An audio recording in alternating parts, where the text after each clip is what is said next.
خدا باپ کے زندہ اور جلالی نام میں آپ سب کی سلامتی ہو۔ آج ہم پڑھیں گے تکوین، اس کا باب 3۔ پہلے گناہ کا بیان۔ اور سانپ زمین کے سب جانوروں سے جنہیں خدا بنا چکا تھا مکار تھا۔ اس نے عورت سے کہا، کیا در حقیقت خدا نے تمہیں حکم دیا ہے کہ تم باغ کے کسی درخت کا پھل نہ کھانا؟ اور عورت نے سانپ سے کہا کہ باغ کے ہر درخت کا پھل ہم کھاتے تو ہیں، مگر جو درخت باغ کے درمیان ہے خدا نے صرف اس کی بابت حکم دیا کہ پھل نہ کھانا اور نہ چھونا ورنہ مر جاؤ گے۔ تب سانپ نے عورت سے کہا، تم ہرگز نہ مرو گے، بلکہ خداوند جانتا ہے کہ جس دن تم اس سے کھاؤ گے تمہاری آنکھیں کھل جائیں گی اور تم خدا کی مانند نیک اور بد کے جاننے والے بن جاؤ گے۔ عورت نے بھی دیکھا تھا کہ وہ درخت کھانے میں اچھا اور دیکھنے میں خوشنما اور عقل حاصل کرنے میں خوب معلوم ہوتا ہے، تو اس نے اس کے پھل میں سے لیا اور کھایا اور اپنے شوہر کو بھی دیا، اور اس نے کھایا اور دونوں کی آنکھیں کھل گئیں، اور اپنی اوریائی محسوس کر کے انہوں نے انجیر کے پتوں کو سی لیا اور اپنے لیے لنگیاں بنائیں۔ اور انہوں نے خداوند کی جو شام کے وقت باغ میں پھرتا تھا آواز سنی، تو آدمی اور اس کی بیوی باغ کے درختوں میں خداوند خدا کے حضور سے چھپ گئے۔ گناہ کی سزا۔ اور خداوند خدا نے آدمی کو پکارا اور اسے کہا، تو کہاں ہے؟ وہ بولا، میں نے باغ میں تیری آواز سنی اور ڈرا کیونکہ میں ننگا ہوں اور میں چھپ گیا۔ اس نے اس سے کہا، تجھے کس نے بتایا کہ تو ننگا ہے؟ کیا تو نے اس درخت کا پھل نہیں کھایا جس کی بابت میں نے تجھے حکم دیا تھا کہ اسے نہ کھانا؟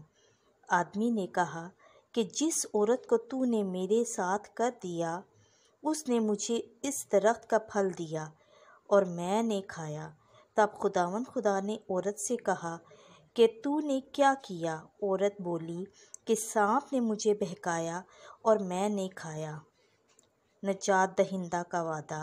اور خداوند خدا نے سانپ سے کہا، چونکہ تو نے یہ کیا، ملعون ہے تو تمام چرندوں اور درندوں میں، تو اپنے پیٹ کے بل چلے گا اور اپنی زندگی کے تمام ایام تو خاک چکھے گا۔ میں تیرے اور عورت کے درمیان عداوت ڈالوں گا، بلکہ تیری نسل اور عورت کی نسل کے درمیان۔ وہ تیرے سر کو کچلے گی اور تو اس کی ایڑی کی طاق میں رہے گا۔ پھر اس نے عورت سے کہا، میں تیرے درد حمل کو بہت بڑھاؤں گا، تو درد ہی کے ساتھ اولاد جنے گی۔ تو اپنے شوہر کے اختیار میں رہے گی، تجھ پر وہ حکومت کرے گا۔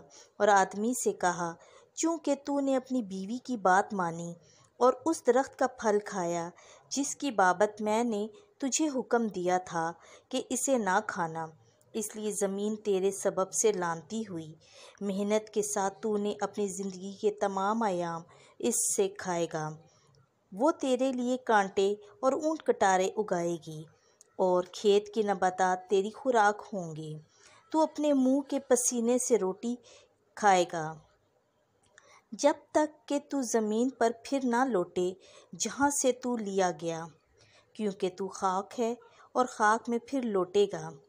اور آدمی نے اپنی بیوی کا نام حوا رکھا، اس لیے کہ وہ سب زندوں کی ماں ہے۔